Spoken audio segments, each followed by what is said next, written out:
Waalaikumsalam Bapak. Waalaikumsalam. Ya, silakan. Siapa moderatornya? Saya moderatornya.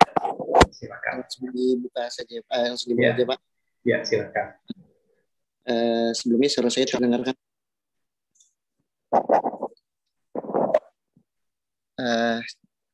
Baik. Bismillahirrahmanirrahim. Assalamualaikum warahmatullahi wabarakatuh. Waalaikumsalam warahmatullahi wabarakatuh. Alhamdulillahirabbil alamin. Wassalatu wassalamu ala asrofil anbiya'i wal mursalin sayyidina Muhammadin wa ala alihi wa sahbihi wasallim. Puji syukur kehadirat Allah Subhanahu wa taala yang telah melimpahkan rahmat, taufik, hidayah dan inayahnya kepada kita semua sehingga kita dapat berkumpul bersama untuk melaksanakan kajian rutin pada sore hari ini. Salawat serta salam mari kita junjungkan kepada Nabi kita, Nabi besar Muhammad Sallallahu Alaihi Wasallam beserta keluarga dan para sahabatnya. Mudah-mudahan kita semua termasuk umatnya yang akan mendapatkan syafaat di yaumil akhir nanti. Amin amin ya rabbal alamin. Yang akan dibawakan oleh saudara Abdullah Fakih. Kepadanya saya persilakan. Ya, terima kasih saudara Faris. A'udzu billahi minasy syaithanir rajim. Bismillahirrahmanirrahim. Ya ayyuhalladzina amanu kutiba alaikumus siyam. كتب عليكم الصيام كما كتب على الذين من قبلكم لعلكم تتقون أياما معدودات فمن كان منكم مريضا أو على سفر فعدة من أيام أخر وعلى الذين يطيقونه فدية طعام مسكين فمن تطوع خيرا فهو خير له وأن تصوموا خير لكم إن كنتم تعلمون شهر رمضان الذي أنزل فيه القرآن هدى للناس وبينات من الهدى والفرقان فمن شهد منكم الشهر فليصم ومن كان مريضا أو على سفر فعدة من أيام أخر يريد الله بكم اليسر ولا يريد بكم العسر ولتكملوا العدة ولتكبروا الله على ما هداكم ولعلكم تشكرون صدق الله العظيم.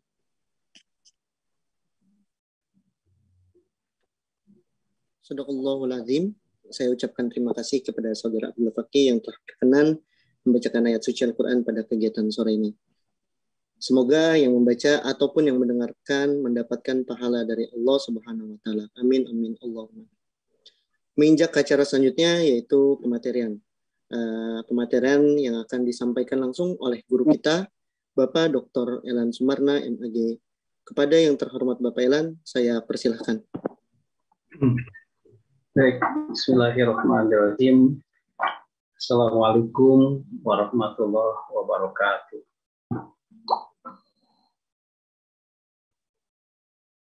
Innal hamdalillah nahmaduhu wa nasta'inuhu wa nastaghfiruh wa na'udzu billahi min syururi anfusina wa min sayyiati a'malina may yahdihillahu fala mudhillalah wa may yudlil wa huwa hadiyalah. Asyhadu an la ilaha illallah wahdahu la syarikalah wa asyhadu anna Muhammadan abduhu wa rasuluhu la nabiyya ba'dah. Allahumma shalli Wassalim ala Muhammadin wa ala alihi wa sahbihi ajma'in. Amma ba'd.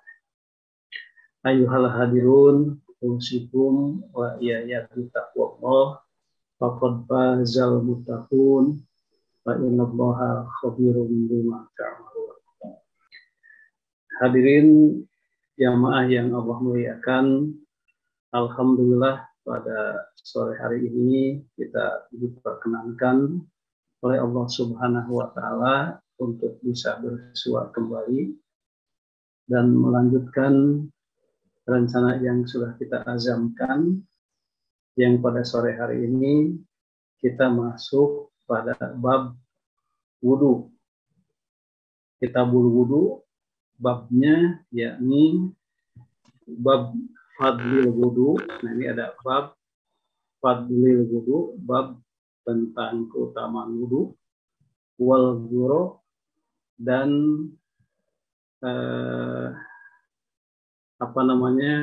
dan cahaya, ya, dan cahaya yang ada pada tangan dan kaki min atharil wudu, karena bekas-bekas wudu.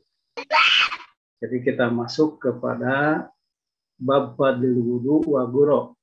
Nah, jadi bab tentang keutamaan wudu dan cahaya pada tangan dan kaki min atharil wudu, dari bekas-bekas wudu.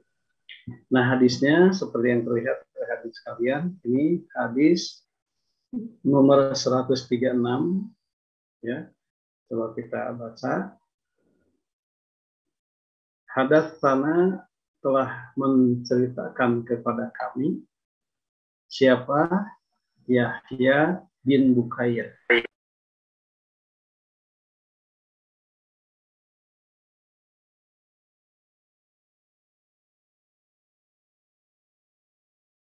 Itu ketika menuliskan hadisnya, itu dia menyandarkan referensinya itu kepada gurunya, yakni Yahya bin Bukair. Jadi Yahya bin Bukair ini adalah guru Imam Bukhari. Nah, jadi kata Imam Bukhari, hadatsana, telah menceritakan kepada kami Yahya bin Bukair. Gurunya yaitu Yahya bin Bukair. Qala, beliau, nah beliau ini yakni Yahya bin Bukair berkata. Dalam rangka apa Yahya bin Bukair itu berkata? Dalam rangka mempertanggungjawabkan juga hadis yang diriwayatkan kepada Imam Bukhari, sehingga dia mengatakan hadatsana, telah menceritakan kepada kami siapa? Alais. Nah, siapa Alais? Ya, gurunya. Itu gurunya Yahya bin Bukair. Nah, kemudian Alais mendapatkan hadis ini dari Khalid, dari gurunya yaitu Khalid. Khalid dari siapa? Khalid an Sa'id bin Abi Hilal, dari Sa'id bin Abi Hilal. Sa'id bin Abi Hilal dari siapa? An-Nu'aim al-Mujmir, dari Nu'aim al-Mujmir. Nah, begitu. Qala, beliau siapa? Nu'aim al-Mujmir tadi berkata. Nah, kata beliau ini, katanya Roki itu, aku ini naik ma'a Abi Hurairah, bersama Abu Hurairah. Kata siapa? Kata Nu'aim al-Mujmir ini naik bersama Rasulullah ala dohril masjid, ke atas atap masjid. Terjemahannya dohril masjid itu bukan punggung masjid, ya, itu maksudnya ke atap masjid. Jadi aku bersama Abu Hurairah naik ke atap masjid. Fatawaddo'a, lantas dia berwudu. Abu Hurairah tadi, ya. Faqala, dan beliau berkata, Abu Hurairah berkata, ya, ini aku ini sami'tu, aku mendengar Nabi Sallallahu Alaihi Wasallam yaqul, bersabda, Apa sabda Rasulullah? Inna ummati, sesungguhnya umatku, yud'auna, akan dipanggil yaumal kiamah, pada hari kiamat. Nah, sesungguhnya umatku itu akan dipanggil kelak di hari kiamat itu guron, dalam keadaan bercahaya. Guron bercahaya, muhajjalina, pada wajah, tangan, dan kakinya. Min atharil wudu, karena bekas-bekas wudu. Paman maka siapa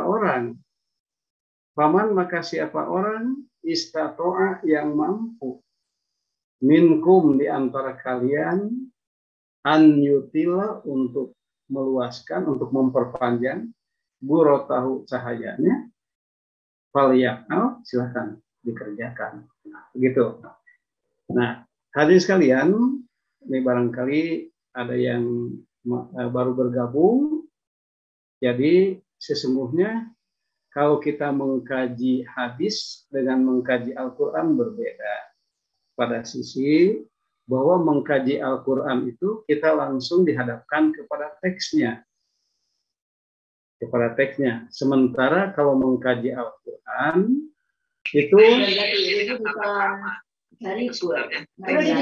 sementara kalau kita mengkaji hadis, ya, itu sebelum masuk kepada teksnya, kita akan berhadapan dengan rawi dan sanad. Nah, apa itu rawi, apa itu sanad? Nah, hadirin sekalian, orangnya sama. Rawi dengan sanad itu orangnya sama, tetapi kedudukannya berbeda. Nah, kalau kita runtutnya dari Imam Bukhari, dari sini, nah, dari sini ya, dari Imam Bukhari, ini Imam Bukhari, kemudian ada Yahya, kemudian ada Al-Lais, kemudian ada Khalid, kemudian ada Sa'id bin Abi Hilal, kemudian ada Naim Al-Mujrim, kemudian ada Abu Hurairah. Itu semua namanya sanad atau referensi atau sandaran. Jadi ibaratnya bahwa Imam Bukhari itu menuliskan hadis ini dengan menyatakan transmisi atau sanad-sanadnya tadi. Dia mendapatkannya dari Yahya bin Bukair, gurunya, sebagai sanad pertama, referensi pertama. Referensi berikutnya Al-Lais sebagai gurunya Yahya. Referensi berikutnya Khalid sebagai gurunya Al-Lais. Referensi berikutnya Sa'id sebagai gurunya Khalid. Referensi berikutnya Nu'aim Al-Mujmir sebagai referensi Sa'id bin Abi Hilal. Nah, kemudian baru Nu'aim Al-Mujmir ini bersama Abu Hurairah, dan Abu Hurairah mendapatkannya dari Nabi Muhammad SAW. Nah, runtuyan seperti itu hadirin namanya sanad alias referensi. Nah, sementara kalau kita balikan dari Rasulullah, ya, Rasulullah meriwayatkan kepada Abu Hurairah. Abu Hurairah meriwayatkan kepada Nu'aim Al-Mujmir. Nu'aim Al-Mujmir meriwayatkan kepada Sa'id bin Abi Hilal. Sa'id bin Abi Hilal meriwayatkan kepada Khalid. Khalid kepada Al-Lais. Al-Lais meriwayatkan kepada Yahya bin Bukair. Itu namanya. Dan Yahya bin Bukair meriwayatkan kepada Imam Bukhari. Nah, itu namanya lah jalur periwayatan, dan orangnya namanya adalah rawi. Nah, orangnya adalah namanya rawi, begitu. Nah, hadirin sekalian, itulah bedanya kalau kita mempelajari hadis, begitu. Bedanya di sana, begitu. Nah, kenapa kemudian hadis itu ada rawi dan sanadnya? Ini pertanyaan kita. Sementara hadis Al-Quran tidak. Nah, kalau hadis itu ada rawi dan sanadnya, karena dulu hadis itu diriwayatkan secara dihafal, dari hafalan yang satu ke hafalan berikutnya. Sementara kalau Al-Quran ya tidak dihafal, dituliskan. Makanya bukti keautentisitasan Al-Quran adalah pada pada artefak-artefak atau pada bukti-bukti sejarah yang bersifat benda mati. Sementara keotentikan sunnah atau hadis berada pada para penghafal itu. Jadi kalau para penghafal itu dusta, ya sudah, hadis yang diriwayatkan pun juga ditolak. Nah, itu maksudnya. Baik, hadirin sekalian, ini bisa foto dulu hadisnya. Nah, ini terjemahnya. Nah, terjemahnya dulu. Jadi kembali lagi pada kesempatan ini kita akan membahas tentang bab fadlil wudu wal ghara al muhajjaluna min aqaril wudu. Bab tentang keutamaan wudu dan cahaya yang ada pada muhajjaluna, itu mereka yang memiliki cahaya pada wajah, tangan dan kaki, min aqaril wudu, karena bekas-bekas wudu. Nah, ya, ini tadi sudah kita terjemahkan. Ya, Rasulullah bersabda, Inna ummati, ini teks hadisnya ini. Inna ummati, sesungguhnya umatku itu yud'auna, akan diseru, akan dipanggil yaumal kiamah, pada hari kiamat itu dalam keadaan bercahaya, muhajjalina, bercahaya pada sisi, pada wajah, pada tangan dan pada kaki, min afaril wudu, karena bekas-bekas wudu. Faman an yutila burotahu qaryana, sehingga siapa orang yang bisa memanjangkan cahayanya dengan wudu tadi tentunya, maka hendaklah dia lakukan itu. Baik, hadirin sekalian, kita masuk kepada penjelasan hadisnya. Nah, untuk penjelasan hadisnya, hadirin sekalian,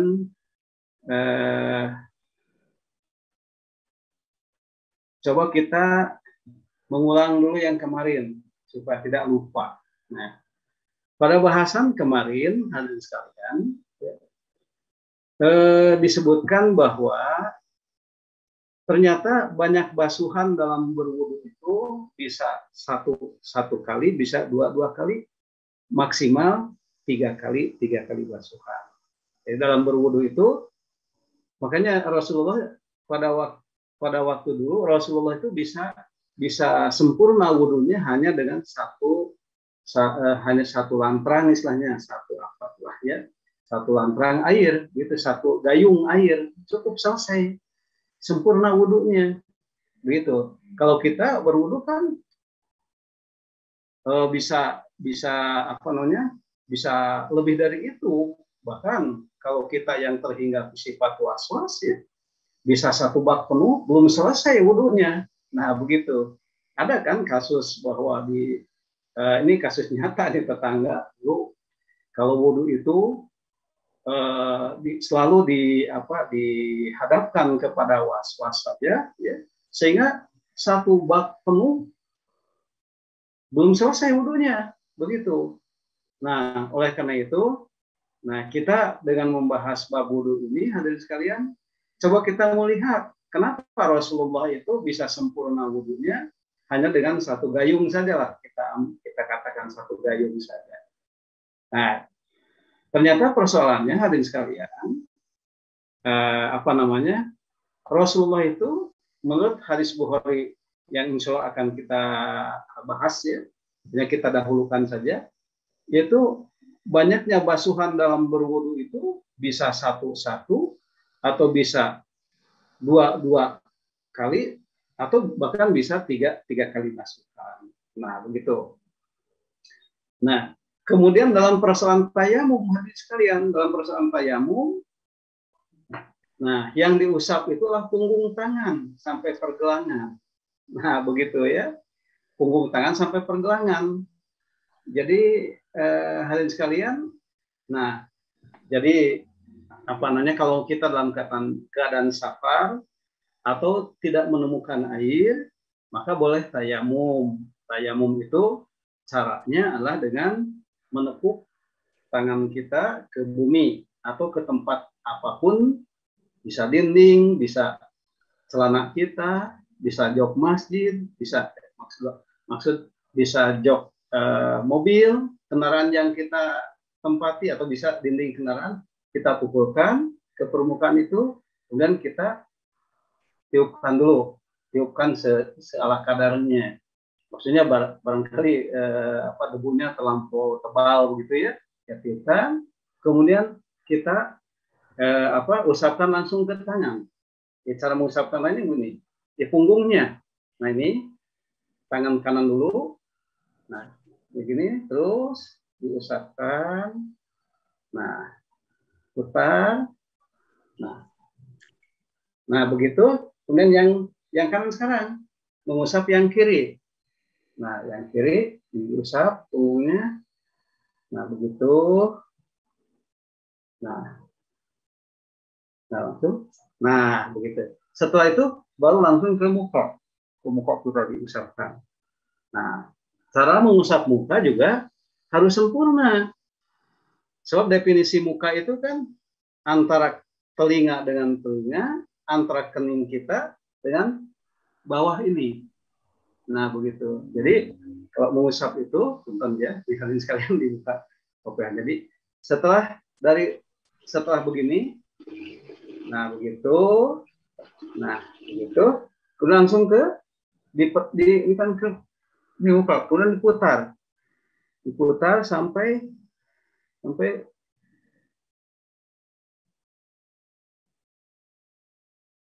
nah begitu ya. Nanti mungkin bisa disertakan videonya supaya lebih sempurna ya, hadirin sekalian. Jadi itu diantaranya. Nah sekarang itu diantaranya ya. Kemudian ayat yang kita bahas kemarin itu adalah surat Al-Maidah ayat 6 itu ya. A'udzubillahi minasyaitonirrajim. Ya ayyuhalladzina amanu, wahai orang-orang yang beriman, idza kuntum ila sholat. Apabila kalian hendak sholat, ya hendak sholat, maksudnya mau sholat tapi dalam keadaan tidak ada wudhu, maka fagsilu, cara berwudunya itu dengan membasuh wujuhakum, wajah kalian. Tadi sempurna membasuhnya. Jadi air itu diambil, dipercikan langsung ke muka kita. Kemudian diputar, kemudian dimasukkan ke dagu kita. Nah, jadi ininya masuk ini. Nah, gitu. Jadi fagsilu wujuhakum wa aydiyakum, dan tangan kalian ilal marafiq sampai sikut. Jadi sikutnya terbasuh sikutnya. Lebihkan sedikit supaya sikutnya terbasuh. Nah, wamsahu, nah kemudian baru usaplah. Kalau wamsahu diusap. Wamsahu biruusikum, usaplah kepala kalian. Wa arjulakum, dan basuhlah kaki kalian ilal ka'bain, sampai dua mata kaki. Hadirin sekalian, sebagaimana yang kita bahas kemarin, ini ada kata sengaja diberi warna merah, arjula. Ini ada arjula ini. Nah, pada kata arjula, nah ini kan dibacanya arjula. Kalau dibaca arjula berarti mengikutnya kepada wujuha. Itu jadi masuknya pada ini fagsilu wujuhakum wa aidakum ilal marafiq wa arjula. Artinya kaki itu hendaknya difagsilu, diigsilu, dibasuh. Begitu. Dibasuh, bukan diusap tapi dibasuh. Kalau dibaca arjula, karena menginduk kepada wujuha. Nah ini kalau kita belajar bahasa Arab, ini objek, ini pun juga objek. Nah, kalau dibaca begitu, dibaca wa arjula seperti dalam mushaf yang kita pegang, itu dibacanya arjula, artinya kakinya dibasuh. Tetapi sementara ini ada pendapat para ulama yang membacanya arjuli, bukan arjula tapi arjuli. Nah, kalau dibaca arjuli, artinya mengikutnya ke sini, ke biru usi. Nah, kalau biru usi itu artinya wamsahu, diusap, bukan dibasuh. Nah, jadi wamsahu, maka basuhlah oleh kalian biru usikum, diusap, maksudnya usaplah biru usikum, kepala kalian, wa arjulikum, dan kaki kalian. Nah, begitu. Nah, ilal ka'bain, sampai mata kaki. Nah, mana yang sohi, apa arjula atau arjuli? Nah, itu hadirin sekalian, dua-duanya benar. Dua-duanya benar. Karena Al-Quran itu diturunkan dalam 7 qiraat. Nah, jadi yang dibaca arjuli adalah qiraat lain, termasuk pada reng-rengan qiraatus sabah. Nah, begitu. Nah, jadi dua-duanya benar. Jadi kalau kita bermakmum, tiba-tiba imam itu membacanya begitu, membaca ayat ini dan mengatakan wamsahu biru usikum wa arjulikum, jangan diprotes. Artinya dia membaca dalam qiraat yang lain. Begitu. Nah, hadirin sekalian, tetapi kalau kita mencoba mengkompromikan antara arjula dan arjuli tadi, ya, membasuh dan mengusap kaki tadi, maka kalau kita mencoba mengkompromikan berdasarkan sunnah, artinya ada saatnya kita membasuh kaki sampai mata kakinya terbasuh, ya, mata kaki terbasuh, dan ada kalanya kita mengusapnya. Hanya kapan membasuh, kapan mengusap. Kalau membasuh itu ketika kaki kita telanjang, tidak bersepatu. Nah, kalau kita mengusap ketika kita bersepatu. Nah, jadi Rasulullah sendiri mengusap mengusap sepatu hubnya. Sepatu hub itu semacam kaos kaki dari kulit, ya, kaos kaki dari kulit, begitu. Nah, itu dia basuh, dia usap. Gitu. Jadi kapan mengusap? Ketika memakai sepatu, tidak membukanya ketika wudu, diusap saja. Nah, kapan membasuh? Ya ketika ditanggalkan sepatunya. Nah, gitulah cara mengkompromikannya kalau dalam sunnah, gitu. Kembali ke bahasan kita ini, hadirin sekalian, mengulang bahasan kita yang kemarin. Nah, sementara hadis ini terkait dengan bahasan kita hadis ini, hadirin sekalian,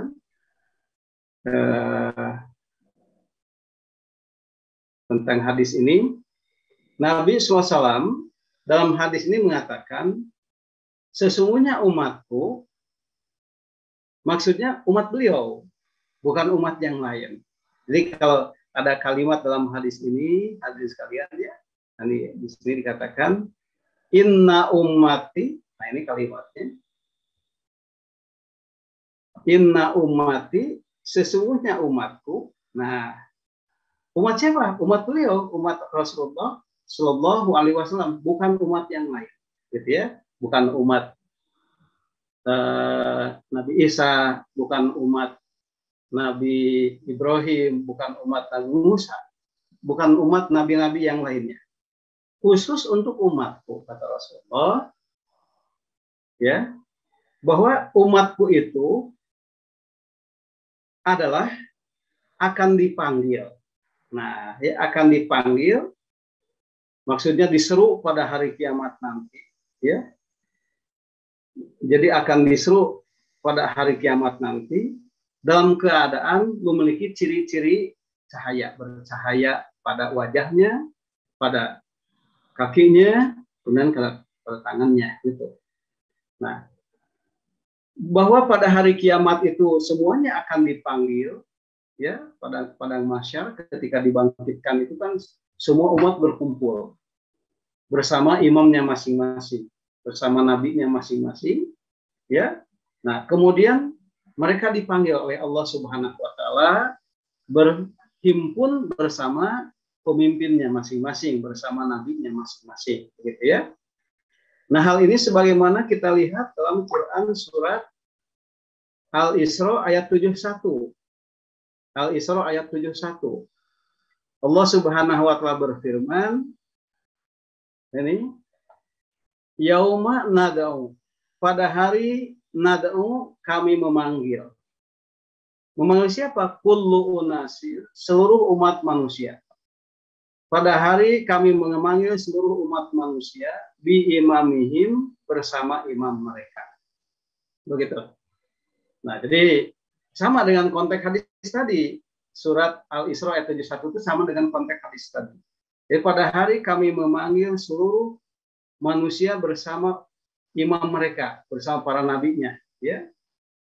Faman utiya kitabahu, maka siapa yang diberikan kitabnya biyaminihi, pada tangan kanannya, gitu ya. Faulaika, maka mereka itu yaqrauna, akan membaca kitabahum, kitab mereka. Wala yudlamuna fatila, dan mereka tidak akan didolimi sedikit pun. Gitu. Artinya mereka bisa membaca kitabnya dengan senang hati ketika diberikan kitab pada tangan kanannya, senang bisa membaca-baca. Ibaratnya kalau kita diberikan hasil ujian yang bagus, ya, maka kita ditelaah, dibaca berapa kali, begitu. Karena enak membacanya. Karena pada buku kita itu adalah buku hasil yang baik, begitu. Kita membacanya berapa kali bahkan, ya. Nah, karena itu wala yudlamuna fatila, mereka bisa membacanya dengan jelas, tidak akan didolimi sedikit pun. Nah, coba kita lihat Quran surat Al-Jathiyah ayat 28, hadirin sekalian. Nah, di sini Allah Subhanahu wa taala berfirman, ini surat Al-Jathiyah yang ini. Wataro, dan engkau Muhammad akan melihat. Siapa? Kullu umatin, akan melihat setiap umat, jasiyatan. Ya. Engkau Muhammad akan melihat setiap umat itu jasiyatan, dalam keadaan berlutut, gitu ya, berlutut. Kullu umatin, setiap umat itu tud'a, akan diseru, akan dipanggil ila kitabiha, kepada kitab yang dimilikinya. Al yauma, pada saat itu, ya, tuzzauna, akan diberi balasan ma kuntum, apa-apa yang keadaan kalian tak malun, kalian kerjakan. Nah, jadi pada saat itu setelah dibagi kitab masing-masing, entah mereka yang ada pada tangan kanannya kitabnya, entah mereka yang ada pada tangan kirinya, mereka semua berlutut. Kemudian mereka semua digiring untuk membaca kitabnya masing-masing, dan akan diberi balasan sesuai dengan apa yang dikerjakan, yang tertera dalam tulisan itu. Begitu. Nah, ini, jadi hadirin sekalian, konteksnya dua ayat tadi menjelaskan kepada kita bahwa mereka itu pada hari kiamat setelah dibangkitkan itu mereka semua diseru berdasarkan dikelompokkan berdasarkan nabinya masing-masing, imamnya masing-masing, kemudian diberikan kitab masing-masing. Nah, begitu. Nah, demikian juga dengan umat Muhammad seperti yang digambarkan dalam hadis tadi. Ya, yang digambarkan dalam hadis tadi, begitu sama. Nah, yang digambarkan dalam hadis tadi kan jelas gitu. Hadis kalian. Nah, ini. Nah, kata Rasulullah, inna ummati yud'auna yaumal qiyamah buron muhajjalina min atharil wudu. Nah, kata Rasulullah, sesungguhnya umatku itu akan diseru, akan dipanggil pada hari kiamat itu dalam keadaan bercahaya. Pada, ini terjemahannya buron muhajjalina, itu satu kata, ya, satu terjemahan. Dalam keadaan bercahaya pada wajahnya, pada tangannya, kemudian pada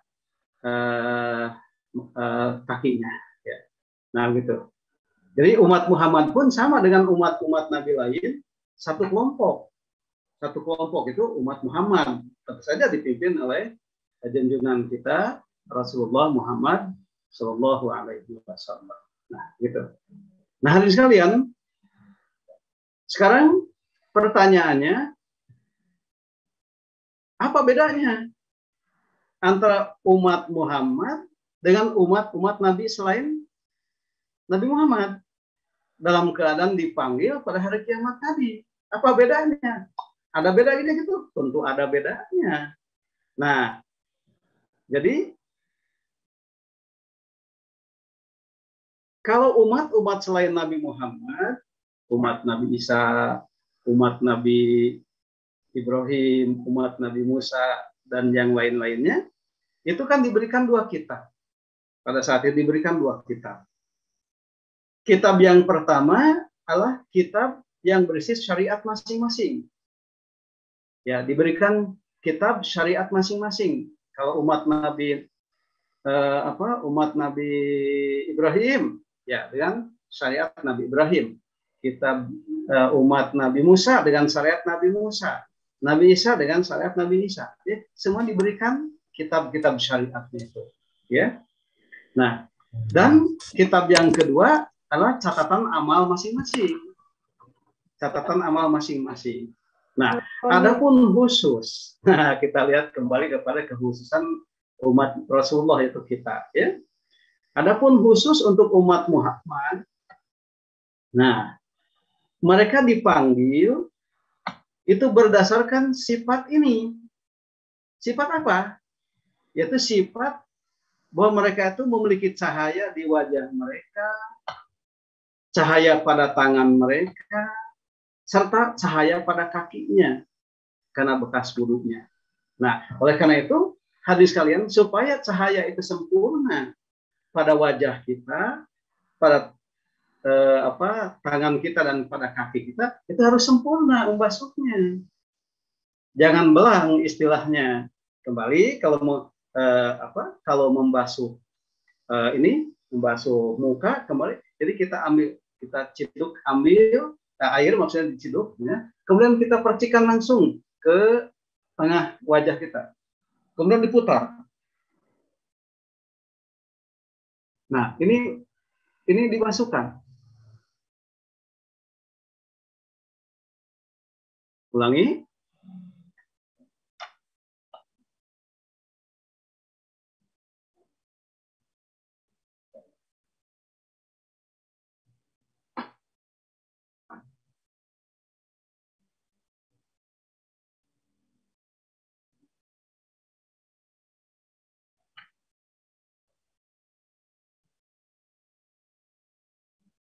Nah, itu cara membasuh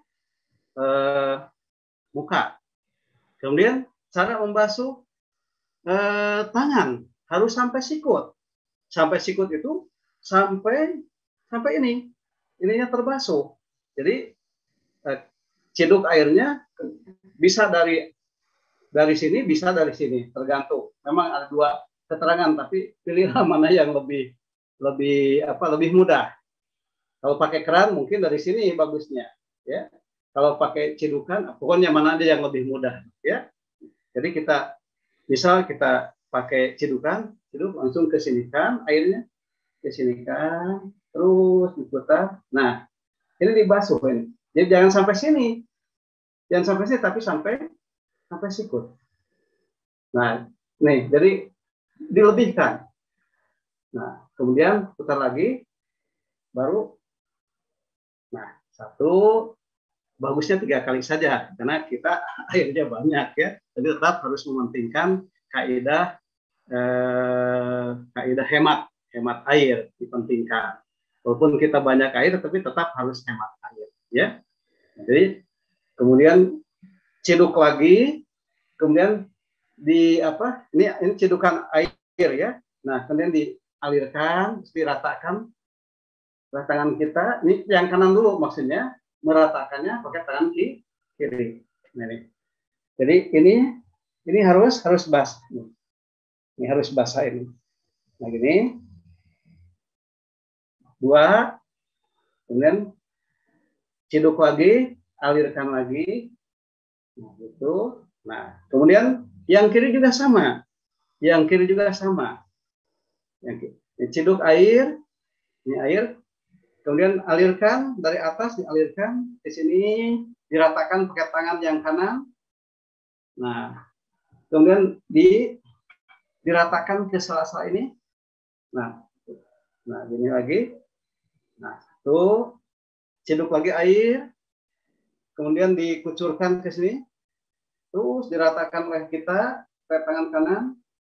Nah, gini, 2, demikian juga yang ketiga kalinya. Jadi sebaiknya 3 kali saja. Nah, 3 kali saja. Tapi kalau kita hanya sudah biasa sempurna berwudu, 1 kali juga cukup. Kalau airnya terbatas. Ingat Rasulullah itu juga walaupun airnya 1 gayung, tapi sempurna wudunya. Nah, jadi berkualitas wudunya. Kalau kita jangan-jangan air kita ini banyak, tapi berwudu tidak sempurna, itu yang celaka itu, ya hadirin sekalian. Nah, jadi kenapa begitu? Demikian juga kaki.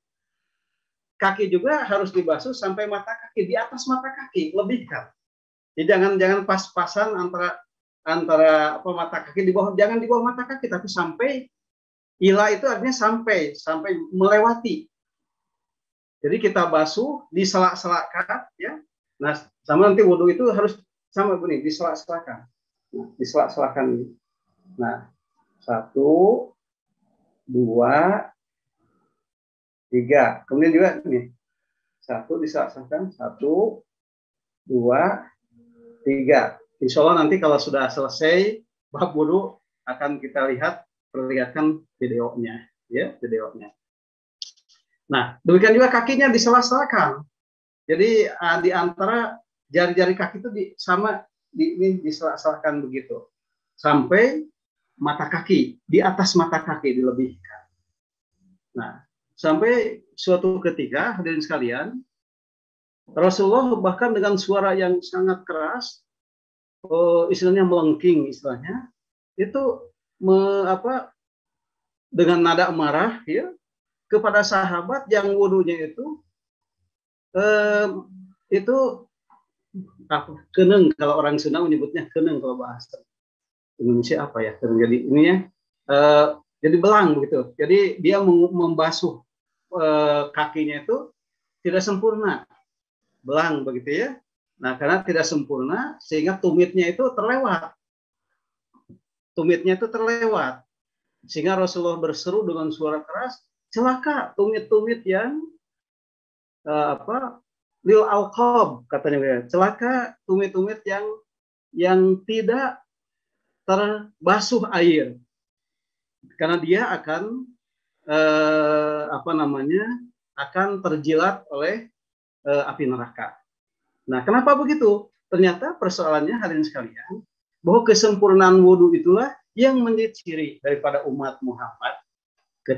Sehingga ketika umat Muhammad itu dibangkitkan, kesempurnaan wudu itu berubah menjadi cahaya pada wajahnya, cahaya pada tangannya, dan cahaya pada kakinya. Jadi maksudnya tangannya itu pada ini, anggota wudunya ini dari sini sampai ini menjadi cahaya, ya, cahaya putih gitu ya. Kemudian juga pada kaki begitu. Nah, hadirin sekalian, hal ini ditegaskan dalam hadis Muslim. Ini ada hadisnya nih. Ini hadisnya. Sima laisat kagoirikum. Ciri-ciri itu, ciri-ciri umat Muhammad yang bercahaya pada wajah dan tangan serta kaki itu, sima laisat kagoirikum. Tidak ada pada ciri-ciri pada umat selain kalian. Jadi hanya ada pada umat Muhammad. Begitu.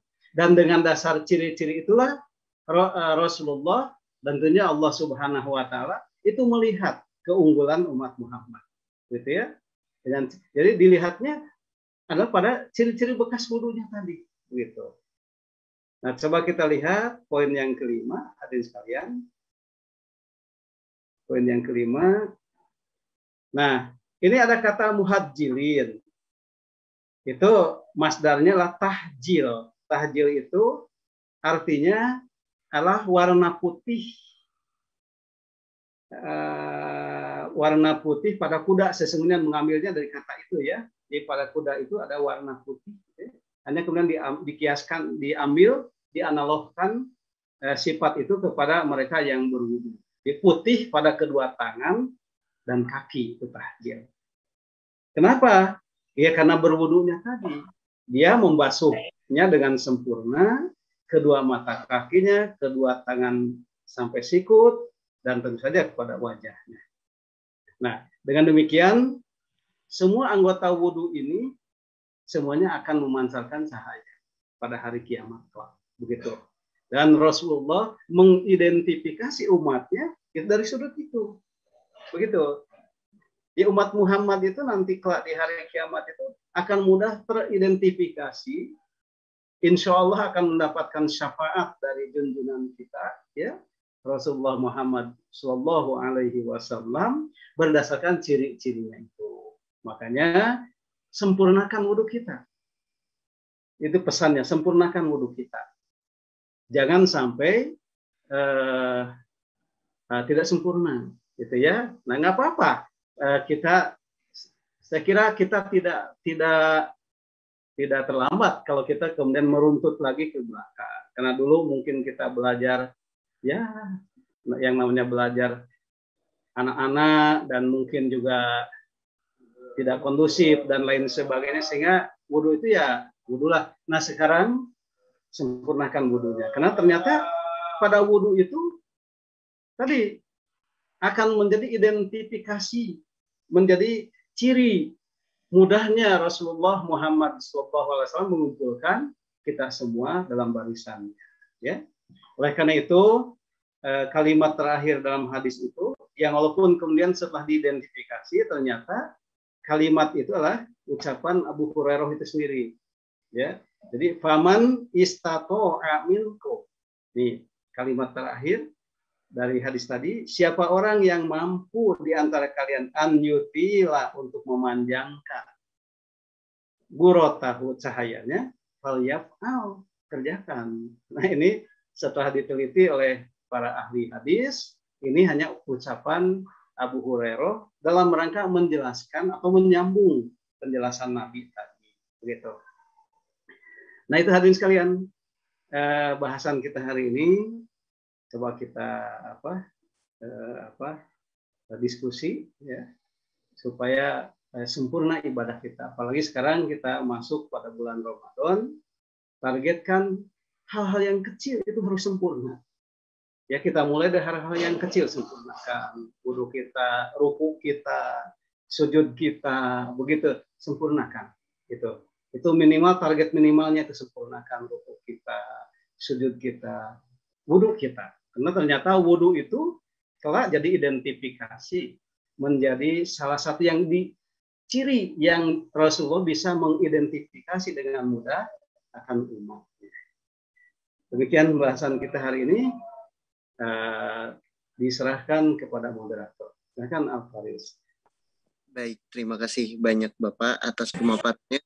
Mungkin dalam sesi ini kita langsung saja ya kepada sesi tanya jawab dari rekan-rekan yang berada di Zoom. Jika ada yang ingin bertanya, boleh langsung raise hand, ataupun ketik di kolom chat, ataupun langsung on mic. Saya persilakan kepada rekan-rekan semua jika ada yang ingin ditanyakan.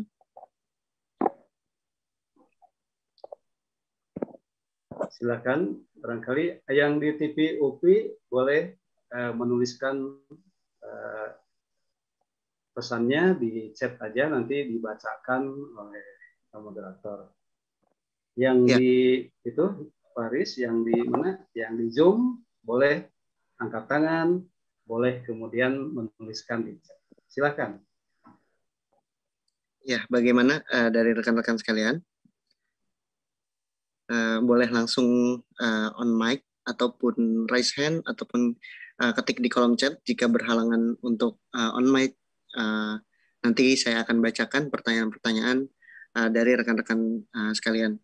Mungkin saya ingatkan juga ya kepada rekan-rekan semua yang masih belum mengisi presensi, silakan mengisi presensi. Linknya ada di kolom chat, gitu ya, di kolom chat bisa. Itu siapa ada tuh Amir? Yang resen ya? Amirul Muttaqin, ya. Mungkin boleh langsung on mic.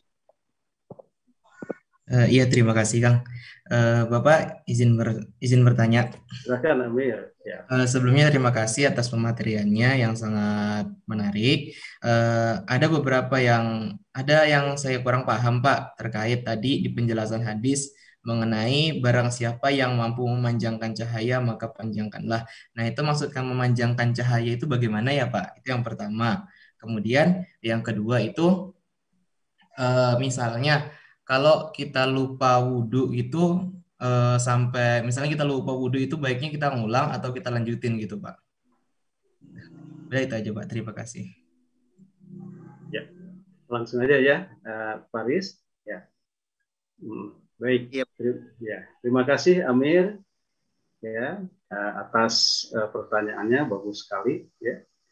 Jadi yang pertama, memanjangkan itu maksudnya kalau mampu dipanjangkan cahayanya, panjangkanlah. Maksudnya bahwa anggota wudhu itu kan kelak bercahaya. Kalau mampu ditambah-tambah lagi cahayanya dengan menambah anggota wudhu, gitu ya, boleh silakan. Gitu, sehingga cahayanya bertambah-tambah. Ya, itulah karenanya kalimat faman istato'a minkum an yutila, ini kalimatnya kan ini ya. Nah, kalimat yang ini. Nah, sehingga para ulama hadis itu sepakat bahwa ini ternyata ini ucapan Abu Hurairah, bukan ucapan Rasulullah Muhammad. Ini penjelasan beliau saja ingin menjelaskan. Nah, jadi ucapan Rasulnya itu hanya sampai sini. Nah, hanya sampai sini. Coba kita lihat hadisnya. Nah, jadi ucapan Rasulullahnya itu sampai sini. Inna ummati yad'auna yaumal qiyamah buron muhajjalina min atharil wudu. Nah, itu hadisnya sampai sana. Ucapan Rasulullahnya. Nah, tetapi dalam rangka menjelaskan hadis tadi, ucapan Rasulullah tadi, Abu Hurairah kemudian menambahkan, paman tadi ya, barang siapa yang bisa mampu an yutila memanjangkan cahayanya, panjangkanlah. Maksudnya ya kalau mampu menambah anggota wudhu lagi, anggota wudhu kan tertentu, seperti yang kita berwudhu ya, tertentu. Nah, kemudian ditambah lagi anggota wudhu yang lain, apa lagi? Misal kan nggak mungkin juga, kan anggota wudhu sudah ditetapkan oleh Rasulullah, ini yang harus dibasuh, ini yang harus dibasuh, dan itu kelak bercahaya. Nah, jadi kalau kemudian harus dipanjangkan, diperluas cahayanya, berarti harus ditambah itu anggota wudhunya, kan tidak mungkin. Nah, karena itu kemudian sepakat para ulama hadis untuk menyatakan, oh ternyata setelah hasil penelitian kalimat faman kalimat faman istato'a an yutila, ya siapa yang mampu memanjangkan cahayanya, siapa yang bisa menambah anggota wudhunya dari apa yang kita ketahui tadi ya, supaya cahayanya bertambah-tambah, silakan lakukan. Oh, tentu tidak bisa. Nah, jadi ini penjelasan Abu Hurairah ya, itu maksudnya. Itu yang pertama. Jadi kesimpulannya ya sudah, kita berwudu, yang paling sempurnakan wudunya, sebagaimana yang sudah dituntunkan. Jadi jangan sampai membasuh muka, jangan belang, begitu ya. Nah, membasuh ini harus sampai sikut, gitu ya. Kaki juga sampai di atas mata kaki. Nah, jadi jangan sampai belang, jangan sampai belang itu jangan sampai terlewat, begitu. Nah, karena kesempurnaan berwudu tentu saja kesempurnaan cahaya, begitu. Yang kedua, ini pertanyaan bagus juga ya, hadirin sekalian nih dari Amir. Ini yang sering terjadi. Jadi setan ini suka masuk yuwaswisu fi sudurinas, suka masuk ke dalam hati manusia ya, memberikan apa istilahnya, memberikan keraguan-keraguan. Ini rasanya selesai berwudu, rasanya ada yang tertinggal apanya gitu ya, apa kumur-kumurnya tertinggal, diulangi lagi. Setelah selesai berwudu lagi, rasanya ada tertinggal terus saja gitu. Jadi artinya begini, kalau kita lupa, maka kita harus meyakinkan. Karena itulah sesuatu yang sudah sering kita lakukan, kecuali kalau belajar, ya. Kalau belajar lain lagi. Kalau kita kan sering, berwudu itu sering. Yang harus kita lakukan adalah menyempurnakan. Karena berwudu itu sering. Sehingga rutinitas itu kadang karena seringnya kita lakukan, akhirnya ini sudah otomatis kita nih, ya. Tiba-tiba mungkin pikiran kita entah kemana, sementara kita dengan seringnya kita otomatis melakukan prosesi wudhu. Nah, suatu ketika setan masuk, itu yang lupa gitu. Nah, apa yang harus kita lakukan? Jangan diulangi lagi. Tapi harus apa? Harus tentukan, sudah. Karena itu sudah biasa kita lakukan. Nah, selesaikan wudhunya sampai tuntas. Setelah itu langsung kita berdoa setelah wudhu, ya, berdoa setelah wudhu, ya. Nah, selesai sudah, jangan diulangi lagi. Tapi kita yakinkan. Sebab kalau kita ulangi, hadirin sekalian, nah setan berhasil, gitu. Setan berhasil nih, istilahnya meragukan kita. Oh, rasanya kumur-kumurnya belum. Kita mulai lagi dari awal. Setelah selesai, aduh itunya belum. Oh ini yang lupa. Nggak ada habis-habisnya. Makanya kan sering ya kita jumpai ada orang yang berwudunya untuk sholat subuh, ya, dia berwudu, tapi baru bisa wudunya setelah 2 bak penuh habis. Setelah 1 bak penuh habis, ya, baru bisa sholat subuh. Sholat subuhnya tentu terlambat, sholat subuhnya dia menambah gitu, ya. Nah, karena mengikuti itu tadi. Jadi apa yang harus kita lakukan? Yakinkan. Sebagaimana tuntunan Rasulullah kan juga lupa. Rasulullah lupa 2 rakaat, tidak diulangi lagi. Rasulullah sholat 4 rakaat, maksudnya Rasulullah sholat 4 rakaat, tapi dia lakukan 3 rakaat. Dia tidak mengulangi, tapi ditambah. Tambah saja kalau dia yakin, oh betul, disumpah para sahabat, betul nggak? Saya ini sholatnya 3 rakaat, seharusnya 4 rakaat, kata para sahabat, betul. Ya Rasulullah, engkau sholat 3 rakaat, seharusnya 4 rakaat. Setelah itu Rasul menambah sholatnya. Begitu. Nah, tidak dimulai lagi dari awal. Nah, itu contoh dari Rasul. Sebab kalau dimulai dari awal, nanti setannya punya itu untuk kemudian menambah keraguan dan sebagainya. Jadi kita yakin sudah, bismillah, ya. Baik, itu Faris, silakan yang lainnya. Iya, baik. Terima kasih Bapak. Jawabannya mungkin dari Amir bisa dipahami atas jawabannya. Semoga Kang Amir bisa senantiasa yakin dengan atas ibadah yang dilakukannya. Mungkin begitu ya. Kita lanjutkan. Mungkin masih ada waktu. Terima kasih, Pak. Ya. Ada yang ingin ditanyakan kembali? Oh, ini sudah ada yang resen ya. Kepada Kang Gary Firmansyah, saya persilakan. Oh ya, terima kasih. Ya sebelumnya Bapak izin bertanya, tapi tidak berkaitan dengan wudhu, tidak apa-apa. Ya, nggak apa-apa. Silakan. Ya, izin bertanya Pak berkaitan dengan Al-Quran. Nah, kan saya baca nih Pak. Nah, kalau di Al-Quran versi Kemenak dengan Al-Quran versi digital atau Utsmani itu ada perbedaan tanda wakaf Pak. Nah, kalau ada di dalam surat Yunus Pak, ayat 103, nah wakafnya itu berhenti di kadzalika. Nah, kalau di versi Kemenag, nah kalau di versi Utsmaninya itu berhenti itu di Amanu.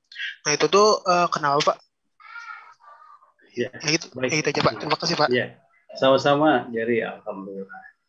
Jadi kalau wakaf itu artinya tanah baca. Wakaf itu tanah baca aja.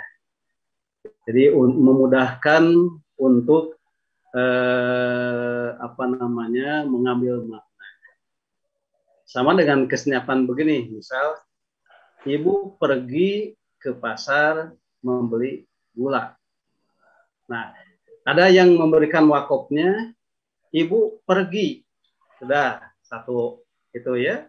Nah, pergi ke pasar membeli gula. Nah, begitu. Tapi ada juga yang mengatakan ibu pergi ke pasar, kemudian koma, gula. Nah, begitulah, kayak begitu. Jadi wakaf itu adalah tanda baca. Sama dengan koma dan titik. Sama dengan koma dan titik dan tanda baca lagi. Begitu. Nah, kadang tentu saja berkaitan dengan penafsiran makna yang dipahaminya. Nah, mungkin dari kemenang kita ini memahami lain pada sisi itu, sehingga kesenyapannya hanya pada kadzalika, begitu.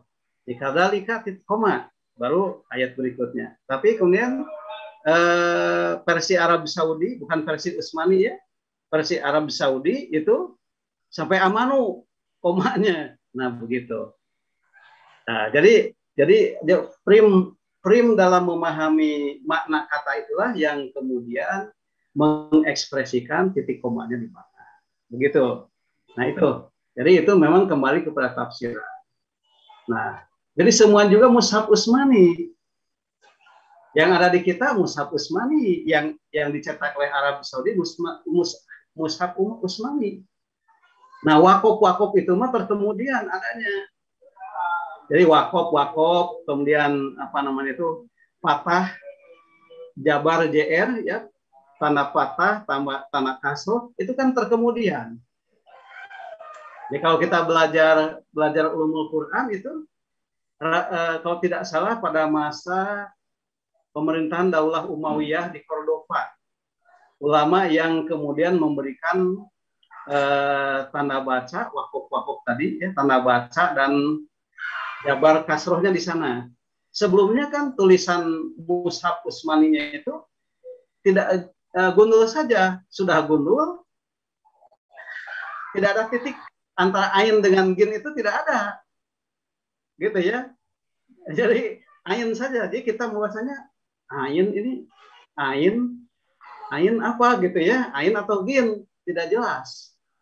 Nah, karena kemudian Al-Quran itu sudah menyebar ke seantero dunia kepada bangsa-bangsa selain Arab, gitu. Akhirnya untuk memudahkan membaca Al-Quran itu, kemudian ulama lupa namanya, pada zaman Daulah Umayyah di Cordova, ya, itu ada ulama yang berinisiatif untuk membubuhkan tanda baca dan membubuhkan fathah dan kasrohnya pada Al-Quran yang hari ini kita miliki tadi. Jadi sama-sama yang di Arab, yang katakan Arab itu mushaf Utsmani, kita pun juga mushaf Utsmani. Hanya cetakannya berbeda, sehingga kemudian itu pun berbeda wakaf-wakafnya berdasarkan pemahamannya masing-masing. Sama dengan kita juga sama. Kalau kita menulis bahasa Indonesia, ibu pergi ke pasar. Ada yang menginginkan wakafnya di mana, tanda komanya di mana, ada juga yang menginginkan yang lain karena berdasarkan pemahaman yang dimiliki oleh masing-masing. Sementara kan pengarangnya sudah tidak bisa ini, misal Pak Ustadz Mulyana punya tulisan tentang tadi Pak Ustadz Mulyana menulis bukan Pak Ustadz Mulyana, yang lain ya. Nah, yang lain misal guru kita yang sudah meninggal ya, guru kita yang sudah meninggal, misal Prof Abbas ya, Allahu yarham ya, Prof Abbas itu sudah memberikan buku kepada kita. Nah, kita yang membacanya punya pengertian yang berbeda. Si A membacanya, oh rasanya komanya di sini karena maksudnya ke arah itu. Kata yang lain, si B, oh komanya di sini karena maksudnya ke sini. Sama begitu. Jadi ini hanya persoalan percetakan yang berbeda begitu ya. Baik, itu mana yang bagus? Dua-duanya bagus. Ya, dua-duanya bagus. Hanya paling bagus kalau kita bisa memahami makna dari ayat itu, sehingga kita bisa memilih, oh cetakan yang ini yang benar, yang paling tepat. Ya, nah itu kalau kita tahu tafsirnya gitu ya. Ya kan Al-Faris? Ya. Mungkin waktu juga sudah menunjukkan pukul 5:06. Ya. Boleh satu pertanyaan lagi atau ditutup saja, Bapak? Boleh satu lagi. Oke. Satu aja, kita ulang habisnya. Ada dari Kasepuhan, dari Pak Ustadz Mulyana. Alhamdulillah, Rabbil Alamin. Terima kasih bisa silaturahim. Semoga semuanya pada sehat, pada senang, pada bahagia. Alhamdulillah, makasih Ustadz Elam telah membimbing kita ya dalam terutama bagaimana cara beribadah yang betul-betul ya sesuai dengan tuntunannya ya. Alhamdulillah luar biasa. Makasih. Hanya ini sedikit aja tadi mencontohkan tayamum gitu ya. Jadi memang hanya satu ketukan dan langsung diawali dari tangan baru ke muka. Kalau misalnya kalau kata Al-Qur'an itu kan muka dulu baru tangan gitu. Jadi misalnya di situ famsahu biwujuhikum wa aidikum. Misalnya ya tadi apa seperti apa ini benernya ya. Kalau misalnya tadi hadis itu menjelaskan Ustadz Elan itu ya tangan dulu baru langsung saja ke muka dan artinya hanya satu ketukan saja. Kalau di sini misalnya di dalam Al-Qur'annya itu jelas-jelas kemarin sudah disampaikan surat An-Nisa ayat 43. Jadi di situ diungkapkan untuk tayamum itu famsahu biwujuhikum wa aidikum. Mohon lebih penjelasannya Ustaz Elang, hatur nuhun. Iya. Ya, alhamdulillah. Hadirin rahimakumullah. Ini ada silaturahmi dari Kasepuhan dari Pak Ustadz Mulyana yang memberikan pendalaman lagi kepada kita. Nah, jadi ini bagaimana masalahnya gitu ya Pak Ustadz Mulyana ya. Sementara dalam Al-Quran wajah dulu, kemudian dalam hadis tangan dulu. Itu ada kontradiksi tidak? Jadi, ya, terima kasih Pak Ustadz Mulyana mengingatkan dan mempertajam bahasan kita, hadirin sekalian. Nah, jadi hadirin sekalian,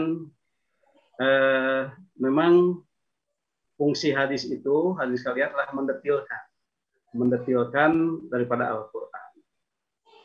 Nah, sehingga kemudian dalam tayamum itu, nah, bahkan caranya banyak. Jadi yang dikutip itu tadi satu hadis. Alhamdulillah nih Pak Ustadz Mulyana mengingatkan. Yang dikutip itu satu hadis dengan urutan tangan dulu dalam tayamum itu kemudian wajah. Ada beberapa hadis juga yang kemudian urutannya wajah dulu kemudian tangan. Begitu. Jadi ini kita kumpulkan beberapa hadis yang urutannya berbeda, begitu. Ada yang searah dengan Al-Quran tadi. Nah, konteknya Al-Quran itu kan berwudu, bukan tayamum. Tayamum itu konteksnya pada ayat yang lain ada. Nah, mana yang benar? Semuanya benar. Jadi artinya mana yang lebih memungkinkan dulu? Mau tangan dulu atau mau wajah dulu? Karena dua-duanya dilakukan oleh Rasulullah Shallallahu Alaihi Wasallam. Jadi kalau seumpama yang rasanya lebih cocok muka dulu, silakan muka dulu. Karena itu juga ada contohnya. Dan ini seiring dengan bunyi ayat tadi. Tapi kalau kemudian kemudian tangan dulu, karena misal dalam satu kesempatan ternyata tangan yang lebih mudah dilakukan gitu, tangan dulu yang lebih mudah dilakukan, misal boleh tangan dulu.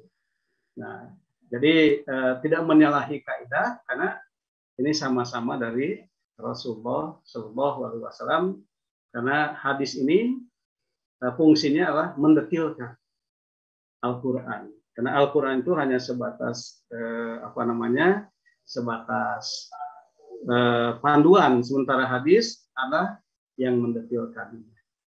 Jika Al-Quran itu kalau kita umpamakan UUD 45, ya, karena hadis itu adalah undang-undangnya. Nah, seperti begitu. Nah, hadirin sekalian, jadi ini terima kasih Pak Ustadz Mulyana mengingatkan, alhamdulillah jadi terbahas. Ya. Nah, jadi hadirin sekalian boleh mana dulu dalam bertayamum, karena dua-duanya sama dicontohkan oleh Nabi. Nah, juga sama kalau yang yang apa yang ini kan konteks ayat ini berwudu, kemudian dikiaskan kepada ayat tadi cara berwudunya. Jadi harus sampai dalam tayamumnya sampai sikut begitu. Ada juga ulama yang berpendapat tayamumnya sampai sikut, tidak sampai pergelangan. Gitu. Nah, ada juga karena mengkiaskannya kepada ayat tadi. Karena wudunya sampai marufik. Nah gitu ya. Hanya kemudian sisi pandang ulama lain yang menyatakan sampai pergelangan itu, yang di sana tidak ada marofiknya. Dalam tayamum itu tidak dikatakan marofik. Jadi kalau dikatakan dalam ayat tadi wamsahu biruusikum faksilu biwujusikum wa aidiyakum. Nah, ada kata aidiyakum ilal marofik, berarti dari sini sampai sikut. Nah, gitu itu. Jadi kalau tidak ada marofik, berarti hanya ini yang harus dibasuh. Itu ulama yang berpandangan bahwa dalam dalam bertayamum itu hanya pergelangannya saja, gitu. Itu pun punggungnya. Dalam tayamum itu punggungnya saja, ininya saja. Jadi caranya ini sekalian ini terbatas ya Pak Ustadz Mulyana, kalau di mudah-mudahan ketika offline kita lebih ini. Nah, gitu. Nah, di sini gitu kan. Nah, begitu. Nah, insya Allah kalau kita offline akan lebih ini lagi, kita panggil di atas meja, mungkin Pak Ustadz Mulyana ya, di atas meja beberapa mahasiswa, cara sujudnya bagaimana, cara wudunya, insya Allah. Karena itu hal-hal yang dasar, hadirin sekalian, betul-betul harus kita sempurnakan. Gitu. Karena seseorang itu terjatuhnya Ustadz Mulyana kan karena hal yang kecil ya, bukan karena hal yang besar. Gitu. Itu hadirin sekalian. Ya, jazakallah khairan Pak Ustadz Mulyana atas pendalamannya. Demikian juga adik-adik yang mahasiswa lain, sangat bagus pertanyaan-pertanyaan. Kembali ke Al-Faris. Baik, terima kasih banyak Bapak atas jawabannya. Mungkin dari sekian banyak hadis ataupun sumber, kita bisa melihat dari sudut pandang yang mana gitu ya Pak. Ya. Mungkin karena waktu juga sudah menunjukkan pukul 17:14, diskusi pada sore hari ini dicukupkan. Mungkin dari Bapak Elan bisa ditutup terlebih dahulu. Ya, baik. Alhamdulillahirabbil alamin. Hadirin rahimakumullah, adik-adik mahasiswa yang Bapak cintai, baik di UPI ataupun di tempat lain, dan tentu saja Allah muliakan Bapak Ibu dosen dan karyawan baik di UPI ataupun di tempat lain yang Allah muliakan. Demikian juga sahabat, karib kerabat, dan di sini juga banyak sekali ya, Pak Ustadz Mulyana dari sahabat-sahabat, ya, para guru-guru juga sama, ya ada. Alhamdulillah, terima kasih kita sudah bisa berhimpun dalam majelis yang mulia ini. Semoga menjadi pahala buat kita semua. Nah, kemudian dari atas nama saya sendiri sebagai wakil pribadi, juga atas nama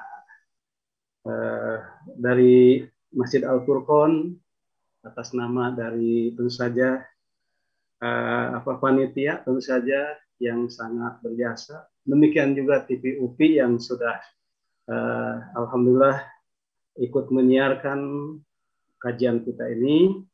Kita sampaikan selamat menjalankan ibadah saum. Semoga saum kita sampai kepada apa yang dituju, yakni la'allakum tattaqun. Nah, kalau ada hal-hal yang bisa kita diskusikan terkait dengan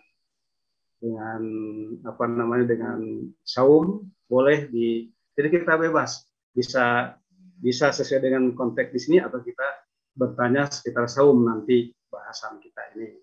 Nah, jadi kita bebas. Nah, jadi selamat saum. Semoga Allah memberikan kelancaran kepada saum kita dan menyampaikannya kepada pulau harapan yang dituju, yakni la'allakum tattaqun. Itu saja. Wasyhadu bi anna muslimun Assalamualaikum warahmatullahi wabarakatuh. Waalaikumsalam. Wabarakatuh. Hatur nuhun.